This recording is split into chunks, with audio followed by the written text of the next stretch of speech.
This is the story of the nice secretary. Uh, okay.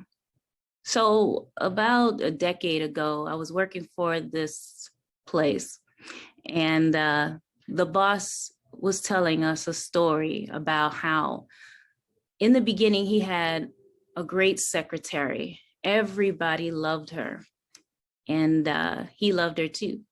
So one day he gets a call from one of his biggest donors, and he says, "Oh, by the way, I wanted to know, did you ever get that check?"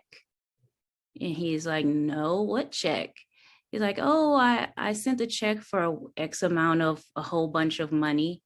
And he's like, who had the check? And so he's like, I gave it to the secretary, right? She said she'd take care of it. And he says, okay, he never heard of it.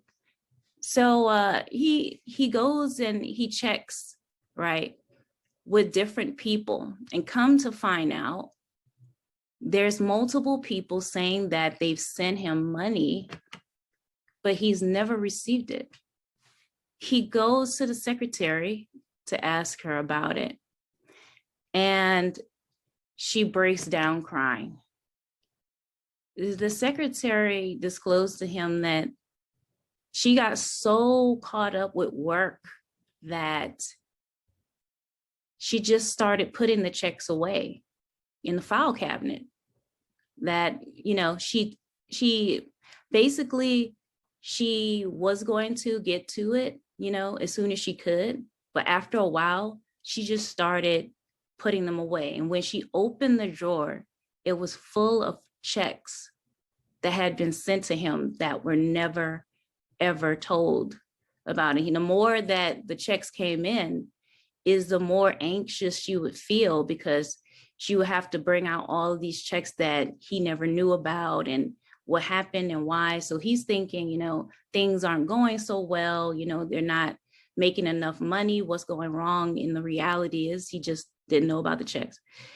So anyway, it was so bad that, you know, some of those checks he couldn't cash anymore. There was like a limit on it. So it was money thrown away, basically. So he had to end up firing her. Now, the lady that he had replaced her with, you know, she was nothing like the old secretary. Nobody liked her. Everybody missed the old secretary. And he couldn't tell them why he fired her, you know. But he was happy, because even though the new secretary wasn't loved by everyone, she got the job done. And he never had to worry about things getting done again. So what's the moral of the story? I want to hear from one of you. Come off of mute and tell me what you think the moral of this story is.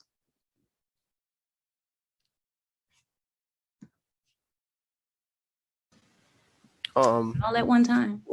Well, I think on the secretary's end, at least, it's kind of about like, if you make a mistake, don't let it build up and like wait to tell somebody and like wait to get help with it. Like, just, it's better to just, if you make a mistake, own up to it right away, so that it doesn't build up and get worse over time and then be harder to tell people about, you know?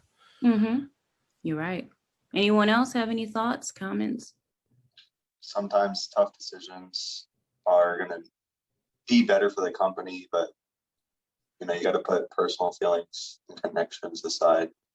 Like if you hire a friend or do business with family, are you going to let that relationship run your business, or are you going to make a tough decision?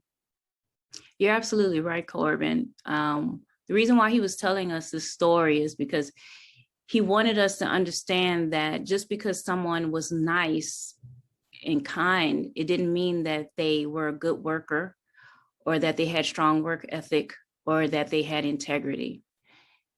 Integrity means more than just, you know, being transparent. Just, it's about being trustworthy of an instruction. Can I trust you with an instruction? Is the question that he was asking us.